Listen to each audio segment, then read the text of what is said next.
রামজাতি school. স্কুলের প্রাথমিক বিভাগের সামনে সময় সকাল। ছাত্রছাত্রীদের মায়েরা ছেলে মেয়েদের পৌঁছে দিয়ে এখানেই অপেক্ষা করেন ছুটি পর্যন্ত।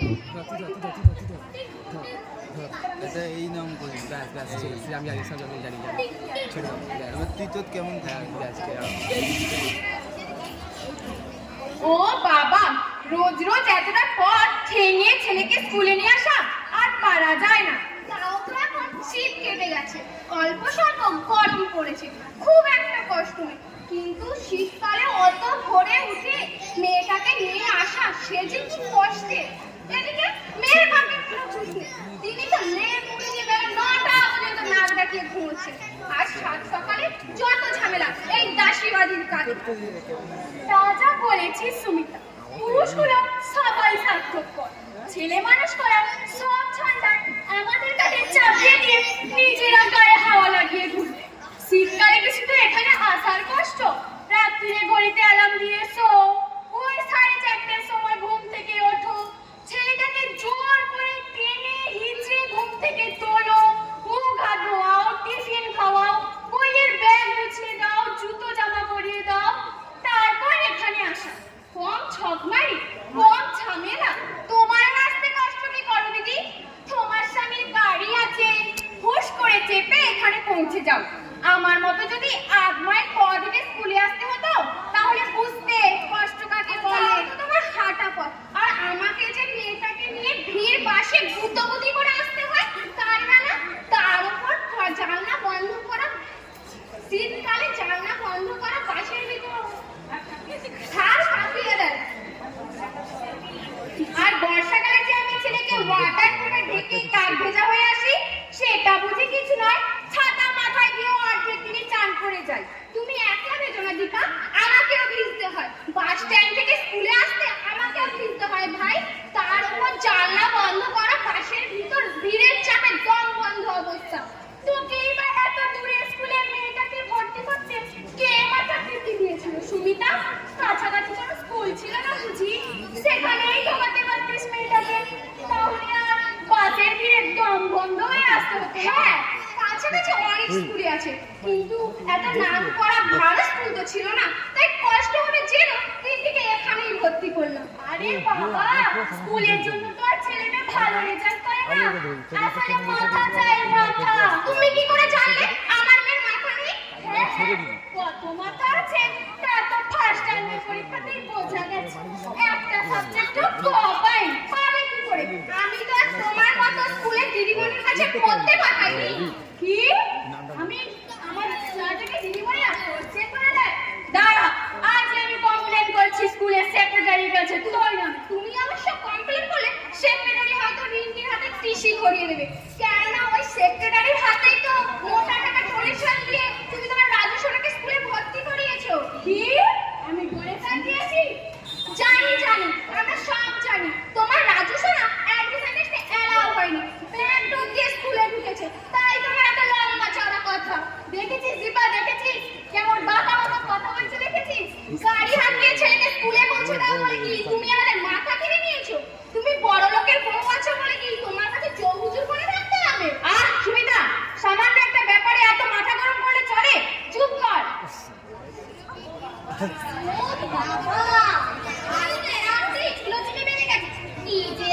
ঝগড়া এত দলাদলি বুঝিনি বা লেখাপড়া জানা মায়েরা যেন ঝগড়ুটি হয় তার জানা ছিল না। দেখলি তো উনি জিও কেমন ঠেস মেরে কথা শুনিয়ে গেল। এখন কি একটু চুপ করলে হয় না? ও আমি চুপ করবো? আর কলমে নিজে তখন থেকে আমাকে আজে বাজে কথা বলে গেল। তার বেলা আমার রিঙ্গির মাথা নেই, যত মাথা রাজপুত করে। চুপ চুপ, মমতা আসছে, ওকে তো চিনিস। আমাদের ঝগড়ার কথা ওর কানে গেলে তার দিকে তার উঠিয়ে বিচ্ছিরি একটা কাণ্ড বাঁধিয়ে ছাড়বে। হ্যাঁ হ্যাঁ, মমতাটা পাজির পাঝারা, তা এর কথা তাকে, তার কথা ওকে লাগিয়ে পরস্পরের কান ভাঙিয়ে সবার সঙ্গে সবার ঝগড়া বাঁধিয়ে ছাড়। মমতারা আবার আমাদের পাড়ায় বাড়ি করে আসছে। ওর আসার খবর শুনে মেয়ে মহলে ত্রাহি ত্রাহি রব উঠেছে। কে পেরে উঠবে বাবা ওর মুখের সঙ্গে? দারুণ ঝগড়ুটে মেয়ে ছেলে একটা, আর দিনরাত মুখের লম্বা চওড়া কথা, এমন ভাব করে বলে যেন চিফ মিনিস্টারের বউ। ওদিকে ওর বর শুনেছি শুধু কেরানি নয়, সে নাকি মস্ত বড় লেখক, ছাই লেখক। কেউ নাম জানে ওর ঘরে? সেদিন রাজার বাবাকে ওর বরের কথা বলেছিল, সে তো বললো কোনোদিনও তার নামও শোনেন। তোমার রাজার বাবা শুনেছি বিরাট বড় ব্যবসায়ী, তিনি আমার বইপত্র পড়েন নাকি? দেখেছিস দিবা, দেখেছিস কেমন গা জ্বালানো কথা বলছে, দেখেছিস? আমার রিঙ্কির বাবা কিন্তু শুধু ক্ষমতা করে নামই শোনেনি, তিনি তো ক্ষমতা করে অনেক বইও পড়েছেন। তিনি তো বলেন তুমি আর মুশকিলে অনেক কিছুতে উঠতে পারে। হ্যাঁ, উঁচুতে উঠতেন। তোমার যেমন কথা, কোনো বড় কাগজে তার লেখা বেরোয় না, সেও যদি লেখক হয় তাহলে আর শোনা বলবে সে একটা মস্ত বড় পাখি। আগে দেখেছি দীপা, মমতার বরের কথা বলে তুমি অকারণে তাকে গাল পারো। তাহলে ভাড়াগুলো যা শুনেছি তা সত্যি? মমতার বরের সঙ্গে নাকি দীপা সুবিধা। আর একটা কথা বললে কিন্তু ঠিক আছে বাবা, খারাপ হয়েছে, আর বলবো না। কিন্তু মমতার বরের উপর তোমার তো আক্রোশ কেন, সেটাই বুঝি না। আমি কিন্তু মমতার বরকে যে কয়েকদিন দেখেছি বেশ সাদা সিধে ভালো মানুষই তো মনে হয়েছে।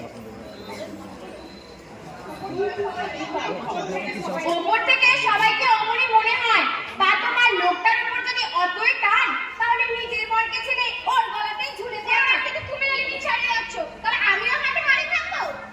কি হচ্ছে? আমাকে ঝগড়া করতে বারণ করে এখন এরা নিজেরাই ঝুলে শুরু করে দিয়েছে। ওই দেখো, মমতা এদিকে আস্তে আস্তে আবার বন্দনা দিদিমণির সঙ্গে কথা বলতে শুরু করেছে। হ্যাঁ, তেল দিচ্ছে পরের পরীক্ষায় যাতে ওর মেয়ের খাতায় বেশি নম্বর দেয়, সেই জন্য বন্দনা দিতে হাত করছে নিশ্চয়। এটা বলো না বলো দিদি, মমতার মেয়ে পড়াশোনা সবার থেকে ভালো, বেশি না বলো এমনিতে পায়, তার জন্য তাকে তেল দিতে হবে না। অরুন্ধতির ভালো মেয়ে ঠিক, তবে তোরা যতটা বলি ততটা না, তোরা বড্ড বাড়িয়েই বলিস। বলি না, আমি নিজে অরুন্ধতির খাতা নিয়ে দেখেছি, এইটুকুনি বয়সে কি সুন্দর গুছিয়ে লেখে মেয়েটা। মমতা যতই কাজ হোক, তোমার মেয়ে সত্যিই খুব ভালো হয়েছে। একটা মেয়ে কি ভদ্র, কি মিষ্টি, দেখলেই আনন্দ করতে ইচ্ছে করে। কি গো বড় দিদি, তুমি যে একেবারে খালি হাতে বসে রয়েছো, ফুলের কাঁটা বের করো লোকে, শীত তো কবে কেটে গেছে, এখনো যে তোমার সোয়েটার পরা শেষ হলো না, বর পড়বে কবে? হাসছে বছর। একটা দেবার দিন ছয় মাথা করা আমি মোটেই পছন্দ করি না মমতা। যা বাবা, একটু ঠাট্টাও করতে পারবো না?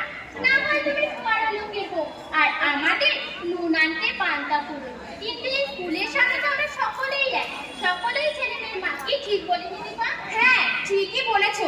তা তুমি বাড়ি যাচ্ছ বুঝি?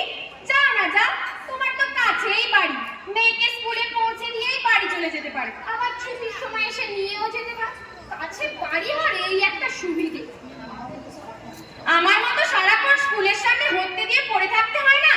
দুদিন বাদে আমাকেও তাই থাকতে হবে, তোমাদের পাড়াতেই তো উঠে যাচ্ছি। যতদিন না যাচ্ছ ততদিন তো যাওয়ার সুযোগ পাবে, তাই বা কম কি? বাড়ি যাও না, আমি একটু রত্নাদের বাড়ি যাবো। জানোই তো রত্নার মেয়েটি স্কুলে আসেনি, তাই তো অরুন্ধতি বারবার আমাকে বললো যাও না মা, পিঙ্কি কেন স্কুলে আসেনি দেখে এসো। পিঙ্কি আবার আমার মেয়ে ভীষণ বন্ধু। পিঙ্কি বলো এবার খুব একটা ভালো রেজাল্ট করেন, তাই না মমতা? সেটাই তো অবাক লাগছে। পিঙ্কিটা অবশ্য খুবই ভালো মেয়ে, কিন্তু কেন যে এবার এমন হলো? কাল নাকি রেজাল্টে ভীষণ কান্নাকাটি করছিল, তাই তো অরুন্ধতি ফেলে আমায় ওদের বাড়ি পাঠাচ্ছে। তাই যাও মমতা, রত্নাদের বাড়ি যাও। রত্নাটা যখন মেয়েকে নিয়ে আসেনি তখন মনে হচ্ছে কিছু একটা হয়েছে। আমার রিন্টিটাও তো এবারে খুব একটা ভালো রেজাল্ট করে, যার কারণ করবে না।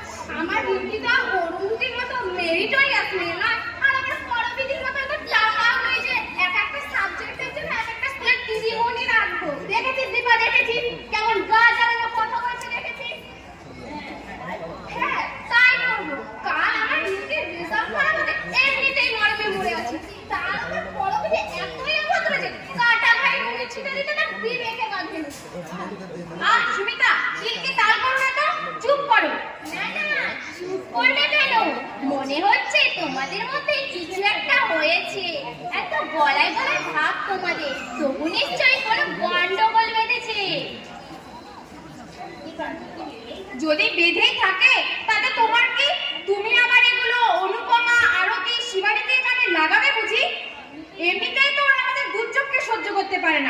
এগুলো উস্কে দিয়ে মজা দেখতে চাও তাই না? লাগানো ভাঙানো আমার স্বভাব নয় দীপা। তুমি বরং ঘরের ঘরে পিসি আর কোণের ঘরের মাছ থেকে ঘুরে বেড়াও আর এমন ভান করো যেন ভাজা মাছটা উল্টে খেতে জানো না, অথচ পেটে পেটে তোমার শয়তানি বুদ্ধি। কি? যত বড় মুখ নয় তত বড় কথা, আমাকে শয়তানি বলা? তোমাকে শয়তানি বলিনি, বলেছি তোমার ওই বুদ্ধিটাকে। যা মনুদা, রত্নাকে বাড়ি থেকে ঘুরে এসো। রত্নার মনের অবস্থাটা আমি আমাকে দিয়ে বুঝতে পারছি। ছেলে মেয়ের লেখা রেজাল্টের উপরে মা বাবার মান সম্মানটা নির্ভর করে কিনা আজকাল। তুমিও তো বন্দনাদির সঙ্গে কথা বলছিলে কেন মমতা? তোমার ভয় নেই কলবিনি, মমতার মেয়ের প্রাইভেটে পড়ার দরকার হবে না। তুমি নিশ্চিন্তে বন্দনাদির কাছে তোমার রাজু সোনাকে পড়াতে পারো। দেখ বিপাকায় কেমন গা জ্বালানো কথা বলছে দেখ। মনে হচ্ছে এবার তোমাদের মধ্যে ভালোই বেঁধেছে। সে নিয়ে তোমাকে মাথা ঘামাতে হবে না। তবে তোমার ইচ্ছে হলে এগুলো শিবানীদের কানে লাগাতেই পারো, তাতে আবার কিছু আসবে যাবে না। ও আচ্ছা, তুমি এখন আমার পেছনে আদা জল করে লেগেছো বুঝি? যাও মমতা, রত্নাদের বাড়ি থেকে ঘুরে এসো। কোথায় কথা বলবে, ফালতু আসাতে কি লাভ? যাও।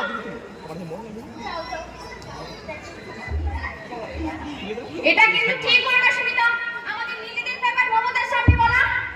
কথাটা ওকে ভালো করে বুঝিয়ে বলতো দীপা। দীপাকে কিছু বুঝিয়ে বলতে হবে না, আমার যা বোঝা আমি বুঝে নিয়েছি। কি কি বলেছো তুমি? ঘটনাটা নিশ্চয় সত্যি। তার মানে কি বলতে চাও? জানি মমতা ডেঞ্জারাস স্বভাবের মেয়ে ছিল, লাগানে ভাঙানে তো উৎপা, কিন্তু আমরা ওকে হিংসে করি না। আমরা কাউকে হিংসে করি না, মানে হিংসে করার মতো আছে এই বাকি না, আছে রূপ না আছে হাই সেকেন্ডারি কোনো পাস করেনি। এটা অবশ্য সুমিতা ঠিকই বলেছে, হিংসে করার মতো ওরা আছে এই বাকি। একটা ফালতু কেরানির বউ কত টাকাই বা ওর বর মাইনে পায়, কি নিশ্চয় বা অফিস থেকে লোন করে বাড়ি করেছে। সত্যি ফালতু একটা কেরানির বউকে কে হিংসে করে? কিন্তু দীপা করে। সুমিতা চোখ রাঙিয়ে লাভ নেই, একজন কেরানির বউকে নয়, সত্যিকারের একটা লেখকের বউকে আমাদের হিংসে করা উচিত। অন্তত কোন গুণে যে ওর একটা গুণী মানুষকে বিয়ে করার সৌভাগ্য পেয়েছে সেটা আমাদের হিংসা হতেই পারে, কিন্তু দীপার হিংসাটা অন্যরকম। তাহলে কানাপুজো যা শুনেছি তা সত্যি? কি কি শুনেছো? আরে চুপ চুপ, শিবানী বড় মেয়ে এসেছে। আরতি শিবানী এসব কথা জানতে পারলে একেবারে জল ঘোলা করে ছাড়বে। ওদের স্বভাব তো তোরা জানিস, সবাই আমাদের খুব বুঝে চলেছে।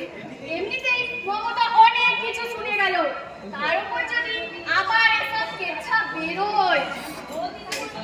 ও দিদিমণিরা, তোমাদের মধ্যে ইন্দ্রাণী চ্যাটার্জির মা কে? আমি। কেন কি হয়েছে? তোমাকে একবার হেড দিদিমণি অফিস করে যেতে বললেন। অফিস করে কেন? তা জানি, আমাকে ডেকে বললেন তোমাকে ডেকে দিতে। যাক চলে, কি এমন হলো একেবারে অফিস করে ডাকলো? অত সাথে লাগে না বাবু, নিজেদের মধ্যে ছুটোছুটি থাকে, তাড়াতাড়ি যাও। হ্যাঁ যাই। দেখলি দীপা দেখলি, ধর্মের কল বাতাসে নড়ে। এতক্ষণ ধরে আমাকে যা নয় তাই বলে অপমান করে যাচ্ছিল, এবার দেখ তোর কি হয়। ধর্মে নিশ্চয় এমন কিছু করেছে যে সেজন্য গার্জেন কল করা হলো। কই, আমার তো কোনোদিনও ডাকেনি। আমার রাজা সোনা তো তোর মেয়ের মতো হাই বজ্জাত নয়। না না, তোমার ছেলে খুব ভালো বড় দিদি, কত ভালো রেজাল্ট করে রাজা। এত ভালো ভালো পয়সা দিবা, তোরা তো ভালো বলেই ফেলে। যাক বাবা, এগুলো কি উল্টো চাপ দেয়? ভালো বললেও তো ভালো কি আর তেমনি হয় রে? ছেলে মানুষ করতে জানতে হয়, ছেলের পেছনে সময় দিতে হয়। তা তো ঠিকই, তা তো ঠিকই। কি করে যে ভালো রেজাল্ট করে তা তো আর দেখিস না। ওকে ভালো রেজাল্ট করাতে গিয়ে আমার রাতের ঘুম উবে যায়, কিছুতেই পড়তে বসবে না, শুধু ভিডিও দেখে। তোমরা বড় লোক সমাজে কি ঝগমারি তা যদি জানতিস। তোমরা বড় লোক, তোমার ছেলের ভিডিও দেখবে না তো কি আমার ছেলে দেখবে? ও বাবা, তুইও দেখছিস সুমিতার মতোই আমাকে খোঁচা দেওয়া শুরু করলি। না না, খোঁচা দেবো কেন? তোমাকে তো আর ঘর সংসারে কাজ করতে হয় না, জি ইচ্ছা করেই সব কাজ করে দেয়। তা তুমি ছেলের পেছনে সময় দেবে না তো কি আমি দেব? না, তোদের সঙ্গে দেখছি আজ সাদা করে কথা বলাই চলবে না। তোরা ওই শিবানী আয়োজনের মতো হিংসেই চলে পড়ে মরছিস। আমার রাজা একটু ভালো রেজাল্ট করে বলে তোদের সকলেরই দেখছি চোখ কাটাচ্ছে। যে কারণে ওই শিবানীদের সঙ্গ ছেড়ে এখানে এলো, এখন দেখি এখানেও তাই। না করবিদি, তুমি ভুল বুঝছো। তোমার ছেলে রাজশ্রীর রেজাল্ট ভালো হলে আর যারই চোখ কাটাক না কেন, অন্তত আমার টাকায় না। কেননা আমি জানি তোমার ছেলে রাজশ্রীর সঙ্গে আমার বাপারের প্রচুর ফারাক। আমার বাবার মধ্যবিত্ত ঘরের ছেলে, তার বাবা একটু সামান্য ভালো চাকরি করে বলে সংসারটা কোনো রকম চলে যায়। ছেলের পেছনে সময় দেবো কি করে? এই তো ওকে বাড়িতে পৌঁছে দিয়ে সংসারের 1000 টাকা লাগতে হয়। প্রাইভেট টিউটর অবশ্য রেখেছি ওর জন্য। প্রাইভেট টিউশন ছাড়া এই যুগে কেউ পাস করে না। তোমার ছেলে রাজশ্রী যেমন এই ক্লাস 3 তে এক একটা সাবজেক্টের জন্য এক একটা টিচার রেখেছো, তেমন তো আর আমাদের পক্ষে সম্ভব নয়। তোরা শুধু টিচার টাকাই দেবি। আসলে তোদের সকলের মধ্যে আমার রাজাকে নিয়ে চাপা হিংসে রয়েছে। সবাই ভাবি এত টিচার আছে বলেই যেন আমার রাজা ভালো রেজাল্ট করে। ওরে বাবা, টিচাররা কি বলে খাইয়ে দেবে যদি ছাত্রের মাথায় না থাকে? আমার রাজা রেডি করে আসবে, তাই জন্য কথা আছে, এটা তোরা কেউই স্বীকার করিস না। তোরা শুধু অনুভূতিটাকে মাথায় তুলে নাচিস। আমি অন্তত অনুভূতিকে মাথায় তুলে নাচি না, সেটা তুমি খুব ভালো করেই জানো করবিদি। তা ঠিক, আমি বলছি ভাত খাই আতে আমি রিসেন্টলি এই প্রশংসা শুনি, তবে তুই কিন্তু রাজারও প্রশংসা করিস না। আর পারা যায় না। তোরা কেউ মানতেই চাস না। আমার ছেলে ভীষণ ইন্টেলিজেন্ট, তার উপর আমিও রাজার লেখাপড়া নিয়ে সব সময় মাথা ঘামাই। আসলে মায়ের স্নেহটাই সবচেয়ে বড় কথা। মা যদি ঠিক থাকে তবে ছেলে ভালো হবে। তাই তো দিন রাত আমি রাজার রেজাল্ট কিভাবে ভালো হবে তাই নিয়েই পড়ে আছি। তোরা কেউ আমার কৃতিত্বের মূল্য দিস না। আমি একটু আসছি। কি হলো, তুই আমার চন্ডী কোথায় হঠাৎ? একটু বাথরুম থেকে ঘুরে আসি। বাথরুম পেয়েছে না হ্যাপি? সব কটাই পুচুক করে মেয়েছে। সব কটাই ভেতরে ভেতরে আমার রাজাকে হিংসে করে। রোজই ভাবি রাজাকে পৌঁছে দিয়েই চলে যাব, আবার ছুটির সময় এসে নিয়ে যাব। আমার গাড়ি আছে, আমার তো আর 2 বার যাতায়াত করতে অসুবিধা নেই। তোদের মতো সাবস্ট্যান্ডার্ড মেয়েদের সঙ্গে রাজার বাবা তো প্রায়ই বলে ওদের মতো হায় হাতাতে করে মেয়েদের সঙ্গে মিশলে আমাদের স্ট্যাটাস থাকে না। তবুও যে আমি দয়া করে মিশি, একটু গল্প গুজব করি, ওদের সেজন্য কৃতজ্ঞ থাকবি তা নয়। আমাকে কথা মেরে মেরে কথা বল, এই জন্য শিবানীদের সঙ্গ ছেড়েছি। এবার তোদেরও ছাড়া।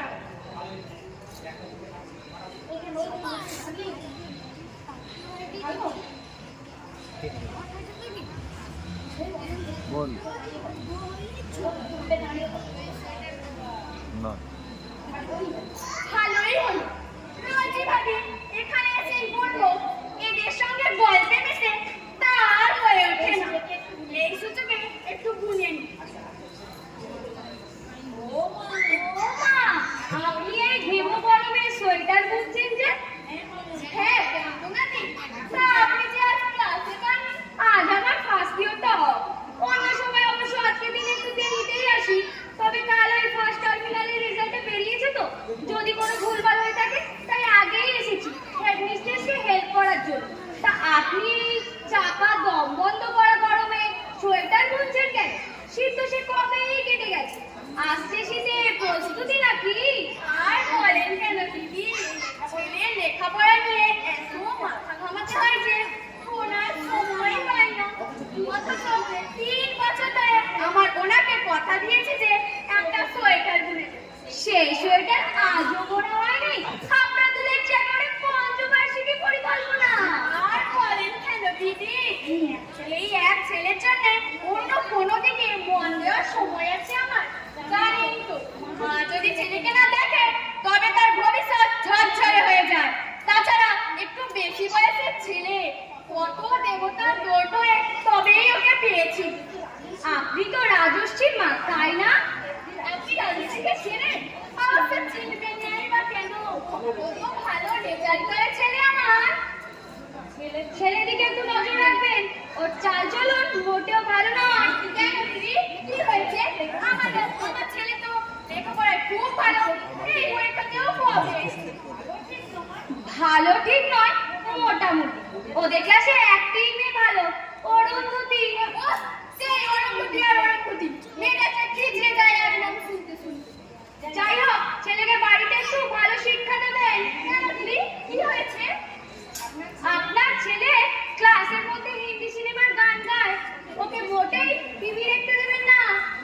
আপনি যদি রাজশ্রীকে একটু পড়াতেন। না ভাই, আমার এমনিতেই অনেকগুলো টিউশনই আছে, না যে হাল হয়ে যাচ্ছে, আর একটাও নিতে পারবো না। আপনি যা চাইবেন তাই দেবো দিদি।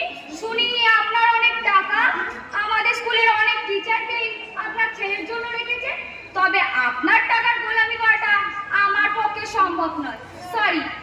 দিদি দিদি আপনাকে হেল্প দিদিমণি খুঁজছেন। হ্যাঁ যাই, চলি ভাই, রাজস্বীর মা। দেখতে তো সিরিঙ্গে মার্কা তাই না হার গিলে, ওদিকে আবার গুমোর কত সাজের ঘটা দেখে হেসে মনি। মাঝে মাঝে বলবেন না বৌদি, বন্দনা দিদি খুব ভালো মানুষ। হ্যাঁ হ্যাঁ, কত ভালো জানা আছে। আপনি তো কারোর ভালোই দেখতে পান না। বন্দনা দিদি সত্যিই গুণের, শুধু ভালো পড়ান না, গান জানেন, নাচ জানেন, নাটক জানেন, কবিতা জানেন। ওর স্বামীও কিন্তু খুব নাম কাটালো, নাটক লেখেন, কালই ওনাকে টিভিতে দেখিয়েছে। জানি জানি বাপু, সব জানি, ওদের ভেতরে ইচ্ছা সব জানি। ওই লোকটা নাম জানা হাতি, প্রথম বউকে ছেড়ে ওই বন্দনাকে নিয়ে আছে, এক নম্বরের চরিত্রহীন। আনন্দ ভেবে বেরিয়েছিল, সব করেছে শকুনের চোখ। শকুনের চোখ তো ভাগা ছাড়া কিছুতেই পড়ে না। আরে শান্তি, চলে যাচ্ছ নাকি? ও শান্তি, স্কুলে ঝি হলে কি হবে, ভেতরে সব খবর ওর জানা আছে। ধারে কাছে যখন কেউ নেই তখন ওকেই একটু ম্যানেজ করি। ও শান্তি, কি হয়েছে বলো, আমার তাড়া আছে। আহা, একটু দাঁড়াও না কাছে, দুজনে মিলে একটু সুখ দুঃখের কথা কই, প্রাণটা হালকা হবে। আমার সঙ্গে তোমার সুখ দুঃখের কথা কি বলছো দিদিমণি? তোমরা ওই বড় ঘরের বউ, এই স্কুলের ঝির সাথে কথা বললে তোমাদের মান যাবে না বুঝি? ও বাবা, এও যদি খুব ফোঁস করে, এখন আবার এদের মুখেও বল ফুটেছে। ছোট লোকদের রাজত্ব চলছে কিনা। ঠিক আছে, আমি যাই, অধিকার গার্জেনরা আমাকে খুঁজছে, দেখে আসি কি বলে। শিবানীরা মস্ত পাচ্ছে, যেই দেখেছে আমি মেয়ের সঙ্গে কথা বলছি, পাউনে হাত তুলে ডাকা শুরু করে দিয়েছি। কিংসুকে কোথাকার। ঠিক এই কথাই ওরাও তোমার নামে আমার কাছে বলে। কি? তোমার কথা আমার নামে বলে? কি বলে শুনি? বলে আটকুড়ি মেয়ে এখনো পাগল কাটা ব্লাউজ পরে। কি? আমি হাত ধরি? আদৌ যা বলে, শুনলে কানে আঙুল দেবে। বলে কেলে হাড়ির মতো মুখে রং মেখে ছুরি ফেলেছে, কয়লা রাখার ছাইয়ের গুঁড়ো। শয়তান! তোমার স্বামী নাকি তার প্রাইভেট সেক্রেটারি নিয়ে লটর পটর করে, তাই জন্য নাকি স্বামীর মন ভোলাতে তোমার এত সাজের ঘরটা। বিয়ের মুঠি ধরে পেটে করে ক্যাচ করে লাথি মারবো, হারামজাদি। কি? তুমি আমার লাঠি মারবে? চললাম আমি হেড দিদিমণির কাছে। কি মুশকিল, বিশ্বাস করো, তোমার বলিনি, মা কালীর দিব্যি, আমার রাজু সোনার দিব্যি বলেছে ওই দেবাগি ছুরিগুলোকে। ও শান্তি, তুমি নাকি রাগ করো না, আমি আজই তোমার জল খেতে 5 টাকা দেবো। ঠিক আছে, ঠিক আছে, হাত ছাড়ো, আমি যাই। ও শান্তি, একটা কথা বলে যাও না ভাই, এবার সেকেন্ড টার্মে ক্লাস 3 প্রকৃতি বিজ্ঞানের কোশ্চেনটা কে করছে? কেন? তার কাছে তোমার ছেলেকে পড়তে পাঠাবে নাকি? ও ছোকান্ড, সেও যদি কি খোঁজা মানে। এই তো হবে একটা পরীক্ষার রেজাল্ট বেরো, পরের পরীক্ষা অনেক দেরি। কি শান্তি মাসি, তোমায় কি আমরা এতক্ষণ ধরে ডাকছিলাম, এলে না কেন? কি করে আসবো দিদিমণি, এই বৌদি যে একেবারে জাপটে ধরে রেখেছে। তা তো রাখবেই, গাড়ি চড়া বড় লোকের বউ কিনা, ছায়াওয়ালা ভালো বসার জায়গাটা ওনার চাই, শান্তির কাছ থেকে খবর বের করা চাই। দেখো মামা, পায়ে পা দিয়ে ঝগড়া করতে এসে না বলছি, হয় কিন্তু মোটেই ভালো হবে না। আমাদের ট্রেড করছো নাকি বড় দিদি? হ্যাঁ হ্যাঁ, তাই করছি, যদি ভালো ট্রেড করছি তো তাই করছি, ব্যাস। টাকার বড় অন্য জায়গায় দেখি, ওতে আমরা ভয় পাই না। আহ, চুপ করো, তোমাদের চেঁচামেচি শুনে ক্লাস বন্ধ করে সবাই এখানে ছুটে আসবে। কি ব্যাপার বড় দিদি, এত ভিড়, এত চেঁচামেচি কিসের? শিবানীরা সব দলে বেঁধে আমার সঙ্গে ঝগড়া করতে এসেছে। মোটেই আমরা ঝগড়া করতে আসিনি বড় দিদি, তুমি বরং চেটাই চেটাই কথা বলে আমাদের মেজাজটা খারাপ করিয়ে দিয়েছো। আমরা শান্তিকে ডেকেছিলাম বলে তুমি ওকে খামোখা আটকে রাখলে কেন শুনি?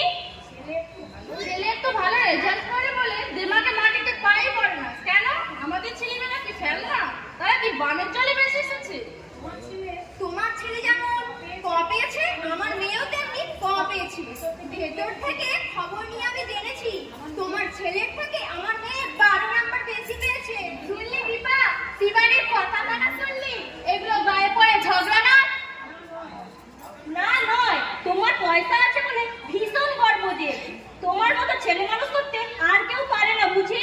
পারে নাই তো, শুধু শুধু পাঁচ খানা স্কুল টিচার রাখি। বাড়িতে 3 দিন দুপুরে আঁকা শেখানোর ব্যবস্থা করেছি। সপ্তাহে 2 দিন রবিশঙ্করের ছাত্রের কাছে সেতার শেখাতে নিয়ে যাই। প্রতি শুক্রবার আবৃত্তি শেখানোর জন্য একটা মেয়ে আছে। ভাবছি নাচতে বর্গি সাধনে তারা শিখতেও পাঠাবো। শাসানি করে দিদি, শাসানি। আমার মেয়ে দিদির সাথে স্কুলে পড়াশোনা ছাড়াও সপ্তাহে 3 দিন গ্যাস রেখে দিল। 2 দিন রবীন্দ্রসঙ্গীত। শনিবার সন্ধ্যায় গৌরী ঘোষের কাছে যায় আবৃত্তি শিখতে। রবিবার সকালে তার আঁকার ক্লাস থাকে আর বিকেলে নিয়ে যায় সাঁতার শেখাতে। শুধু কি তোমাদের ছেলেমেয়েরা এসব শেখে? আমার ছেলে শেখে না। সে প্রতিদিন সাব জুনিয়রে ফুটবল কোচিং নেয়, শীতকালে ক্রিকেট, সপ্তাহে 2 দিন তবলা শেখে জাকির হোসেনের শিষ্যের কাছে। রবিবার সকালে সে আঁকা শেখে আর বিকেলে গিটার। আর আমার মেয়ে শেখে ওড়িশি, তার সাথে অজয় চক্রবর্তী ছাত্রীর কাছে ক্লাসিক্যাল।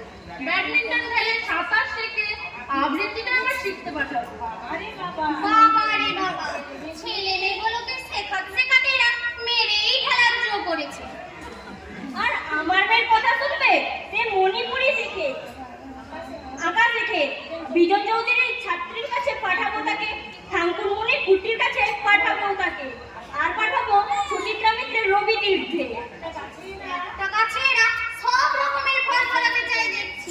ঠিক দারুণ বলেছি। আমার মেয়ে আবৃত্তিতে 4 জায়গার ফার্স্ট হয়েছে। ছয়টা বসে আঁকাতে সে লিলি prize কোথায়? পেয়েছে। লিলি আইছে? রবীন্দ্রসঙ্গীতে শিশু বিভাগে এবার তো লিলি কি? state লিলি আছে? অন্তত লিলি আছে 50 মাস্টার? জনের মধ্যে। আর কিছু বছরের কথা বলিও সে আসলে এরা সবাই ওই করবি বৌদির মতো বেশি বাড়াবাড়ি করে, কিন্তু সেও যা এরাও তাই। জানি বাবা জানি। সে ঘুমিয়ে পড়ে রে, ঘুম পাইছে ভাই। আমরাও তোমাদের ছেলে মেয়েদের সর্বনিম্ন বিদ্যালয় বানাতে চলেছি। তোমার 2x করতে, 2x কর। উইথড্র করতে হবে। উইথড্র করতে হবে। অত না, অত না, অত না, অত না। ঠিক আছে। হ্যাঁ, ঠিক আছে। উইথড্র করো। একটু বাবা। কিন্তু এটা তো স্বীকার করবে যে কোথাও হলো তা দিয়ে করে নে। সব শিখতে হ্যাঁ। গিয়েও রেজাল্টটা খারাপ করছে।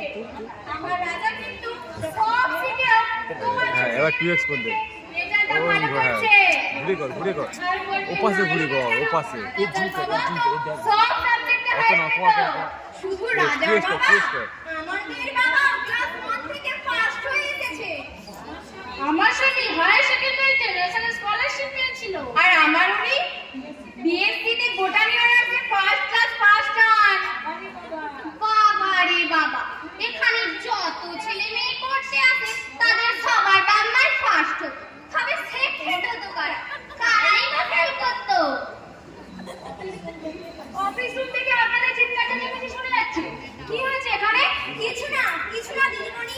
ওই কালকে ফার্স্ট টার্মিনালের রেজাল্ট বেরিয়েছিল তো, ওই নিয়ে আমরা একটু আলোচনা করছিলাম আর কি। শুনুন, কাল যে রেজাল্ট বেরিয়েছে তাতে কিছু কিছু জায়গায় গোলমাল ধরা পড়েছে। আসলে ক্যারিকাল স্টাফ হিসেবে যিনি নতুন কাজে যোগ দিয়েছে, এক্সপেরিয়েন্স না থাকার জন্য কোথাও পুতুল পিঠি পুতুল ভাড়ি চেপেছে। যেমন এই সুবিধার মেয়ের ক্ষেত্রে করপিদি আমার মেয়ের রেজাল্ট ভুল করে তোমার ছেলে মার্কশিটে টোকা হয়ে গেছে। আমার মেয়ে সবেতেই ক পেয়েছে, তোমার ছেলে হেডমিস্টার চেক করতে গিয়ে ধরেছে। এবার বলো কার মাথা ভালো, তোমার ছেলে না আমার মেয়ে? ছেলে দিন রাত তোমার ভিডিও দেখা আমি বার করছি। 5 জন দিদিমণি রেখেও এই রিজাল্ট এতগুলো লোকের কাছে আমার মাথা হেড করে দিল। আর ছুটি হোক, তারপর ঠেলিয়ে তোমার বীজ ছেড়ে দেবো সালটা। না একদম মারধর করবে না। লাদেন শুনুন, মুখ করে। একটা কথা স্পষ্ট করে বলি, ওই ওখান থেকে ছেলে আবার মেয়েদের একবার লেখাপড়া আর ভালো রেজাল্ট করাতে গেল এক শ্রেণীর বাবা মায়ের কাছে মান সম্মানের ব্যাপার হয়ে দাঁড়িয়েছে। আর সেই জন্যই ছেলে মেয়েদের ভবিষ্যতের জন্য নয়, নিজেদের মান সম্মান বৃদ্ধির জন্য আপনারা তাদের উপর অন্যায়ভাবে জোর জুলুম করেন। যেন চাপ দিলেই মারধর করলেই সবাই ফাঁসি হয়ে যায়। একে বাচ্চা বয়স থেকে সিলেবাসের ভারী বইয়ের চাপে বেচারা নুইয়ে পড়েছে। তার উপর আপনাদের এই অন্যায় চাপ তাদের পক্ষে কতখানি দুর্বিষহ হয়ে ওঠে তা কখনো ভেবে দেখেছেন? নিজেদের ছেলেবেলার কথা আপনাদের মনে পড়ে না? আপনারা কি সবাই পাশে সেজন্য তো আপনাদের বাবা মায়ের লজ্জায় মাথা কাটা যেত না। আপনাদের ফলস ইগো, ফলস ভ্যানিটির জন্য আপনারা ছেলে মেয়েদের বলি দেবেন না। পড়াশোনার উপর নজর রাখবেন নিশ্চয়ই, কিন্তু অতিরিক্ত চাপ দেবেন না, এতে হিতে বিপরীত হবে। শুধু কি লেখাপড়ার চাপ? এরা সবাই ছেলে মেয়েকে নাচ, গান, কবিতা, ছবি আঁকা সব কিছু শেখাতে চায় তো দিদিমণি। না, আমি চাই না। আমি আমার মেয়ের ওপর চাপ দেই না। ও এখনো ইচ্ছে হলে ফুল দিচ্ছে, আপন না। আমি বাধা দেই না। এখনো ইচ্ছে হলে ছড়া ছবির বই পড়ে, আমি বাধা দেই না। শুনুন ভাই, সবাই রবীন্দ্রনাথ হয় না, একজনই হয়। একজনই সত্যজিৎ রায় হয়, একজনই সুচিত্রা মিত্র হয়, একজনই রবি শঙ্কর হয়, একজনই আইনস্টাইন হয়, একজনই পেলে বা মারাদোনা।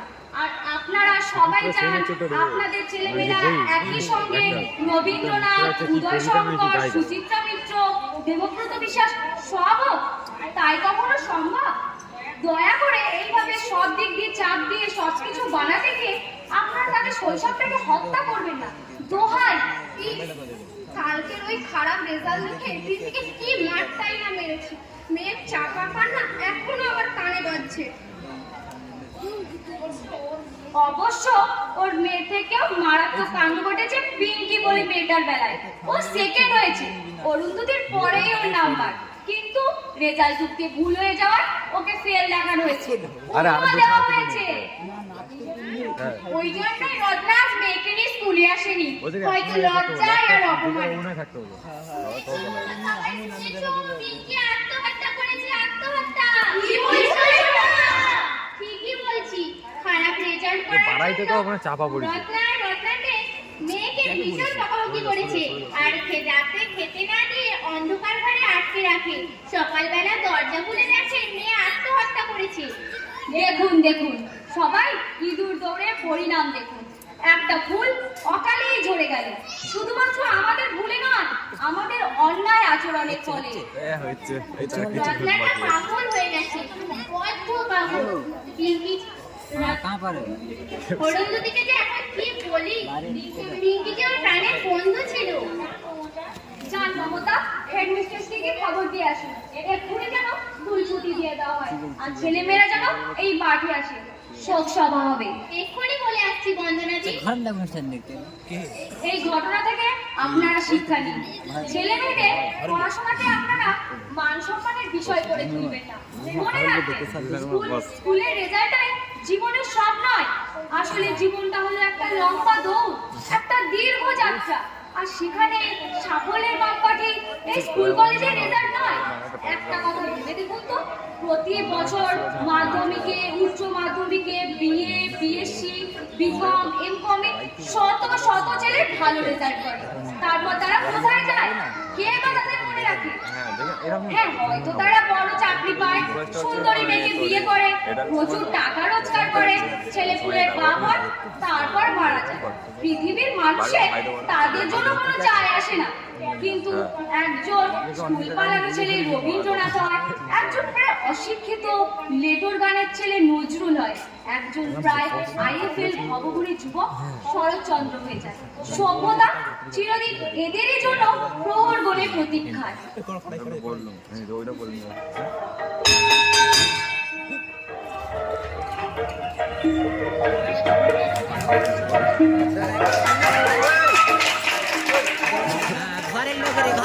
আরে খুলতে দাও খুলতে দাও খুলতে দাও। তুলছি স্যার, খুলতে হলো না একটা